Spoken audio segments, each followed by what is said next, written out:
Have you ever stopped to think that the smartphone in your pocket might be the most powerful weapon in a global war you never knew existed? That every time you ask Siri a question or watch a TikTok video, you're re-participating in a technological Cold War that will determine who controls the future of human civilization. You are not just consuming entertainment, you are caught in the crosshairs of a silent struggle for AI supremacy between the world's two greatest powers. Today we uncover how America's unprecedented decision to cut off major Chinese firms from its AI infrastructure marks the opening move in a strategic campaign to maintain global dominance, why this digital divide may never be bridged, and what it means for every industry, every nation, and every one of us who relies on the digital world. Imagine a supply chain so intricate that only 3 companies on Earth can produce the cutting-edge chips powering artificial intelligence: Taiwan Semiconductor Manufacturing Company, Samsung, and Intel.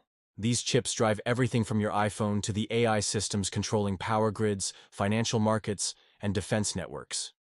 The equipment needed to make them, like ASML and exclusive extreme ultraviolet lithography machines, comes from a handful of suppliers in the Netherlands, the US, Japan, and Germany, while China controls many of the rare earth minerals vital to the process. This global ecosystem of specialization has powered decades of progress, until now. In September 2025, the U.S. Department of Commerce revoked validated end-user status for TSMC's Chinese facilities, along with Samsung's and SK Hynix's, forcing every shipment of American chips, tools, chemicals, and software for these fabs to clear individual government approval.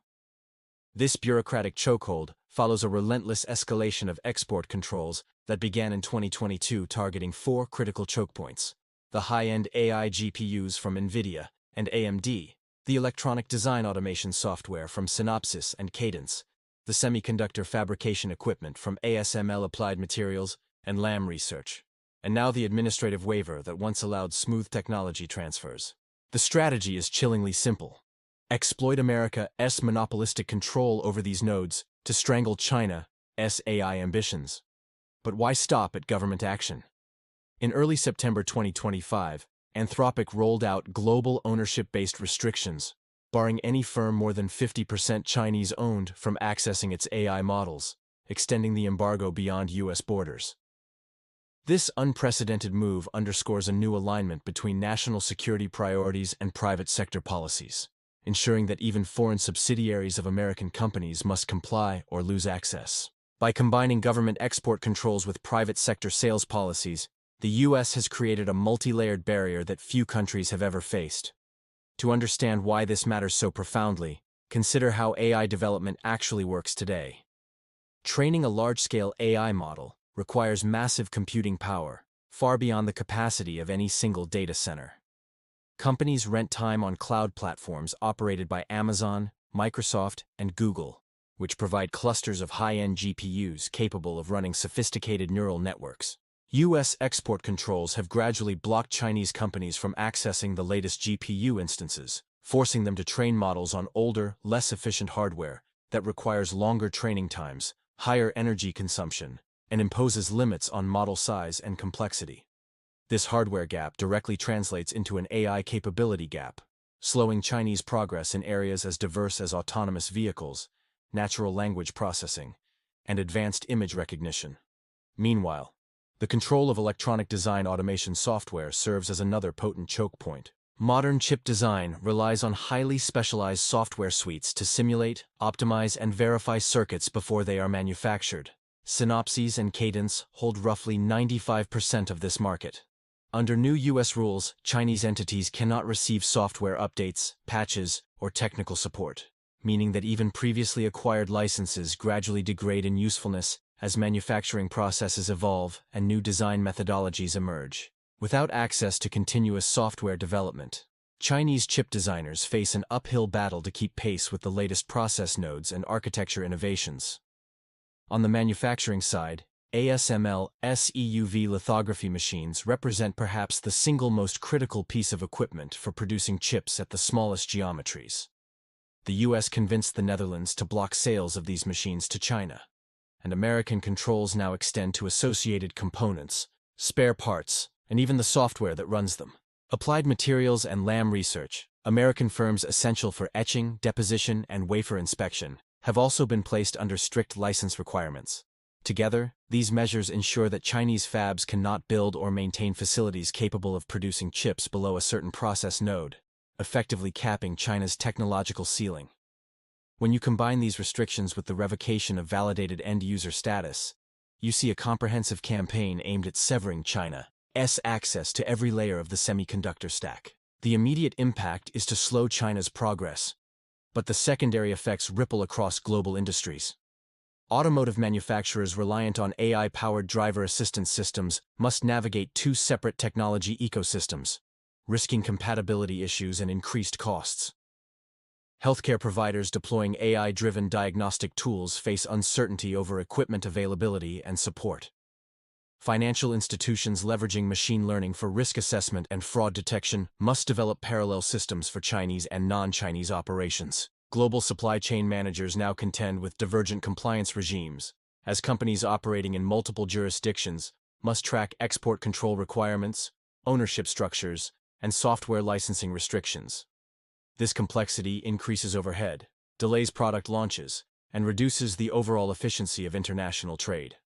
Logistics firms face new scrutiny as they transport restricted goods through multiple borders, adding time and cost to shipments of even innocuous components that could have dual-use applications. Meanwhile, universities and research institutes confront barriers to collaboration, with Chinese scholars excluded from conferences and labs that handle controlled technologies.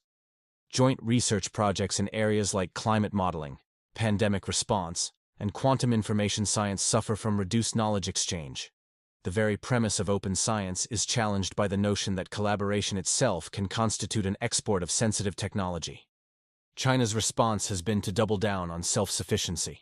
The government has poured more than $100 billion into domestic R&D programs aimed at replicating or replacing restricted technologies.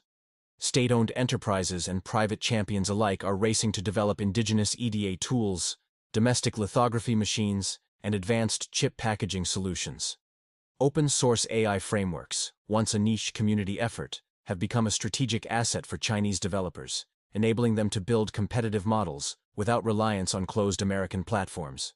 Innovations in algorithmic efficiency allow Chinese AI researchers to extract maximum performance from less capable hardware, partially offsetting the gap in computational power.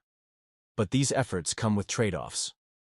Developing a competitive EDA suite or EUV alternative could take a decade or more. And in the interim, Chinese firms may find themselves perpetually several generations behind the cutting edge. The focus on indigenous solutions draws resources away from other innovation areas, creating opportunity costs in emerging fields like quantum computing, biotech, and advanced materials. Additionally, the reliance on open source can expose Chinese developers to cybersecurity vulnerabilities, as publicly available code may lack the rigorous security vetting found in proprietary platforms. The geopolitical consequences extend even further. Countries in Southeast Asia, Africa, and Latin America now face pressure to choose between American and Chinese technology ecosystems. Accepting American subsidies for chip fabs or AI research grants often comes with export control strings, while participating in China's Digital Silk Road initiatives may restrict access to Western markets. Governments must weigh short-term economic benefits against long-term strategic dependencies, with the risk of becoming locked into a single technology sphere. Energy geopolitics also intertwine with this technological rivalry. AI data centers consume massive amounts of electricity.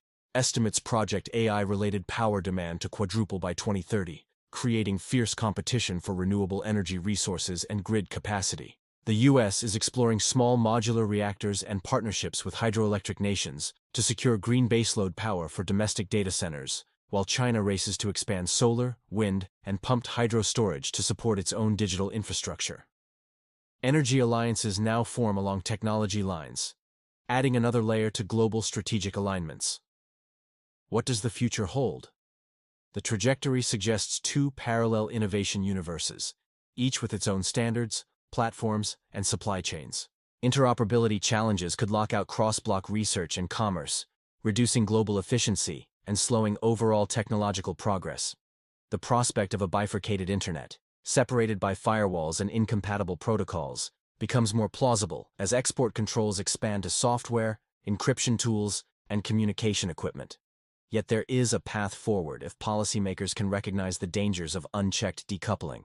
Joint frameworks for AI safety, semiconductor research consortia, and multilateral export control regimes that focus narrowly on the most sensitive applications could preserve some level of cooperation while safeguarding critical technologies.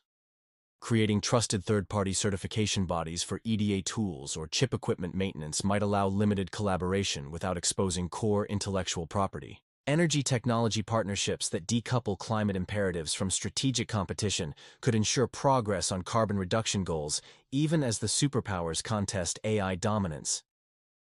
Understanding the full scope of this technological Cold War is the first step toward informed engagement. Recognizing how your smartphone, your car, and the digital services you rely on fit into a global supply chain, weaponized by geopolitical rivalry, reveals both your own vulnerability and the opportunities for advocacy. If you never thought about how decisions in government offices thousands of miles away affect your daily life, leave a comment saying, "I never thought about this." Like to support deeper analysis and subscribe so you can stay informed about the hidden forces shaping our world. The future of human civilization may hinge on whether we choose cooperation over competition, integration over isolation, and shared progress over zero-sum power struggles.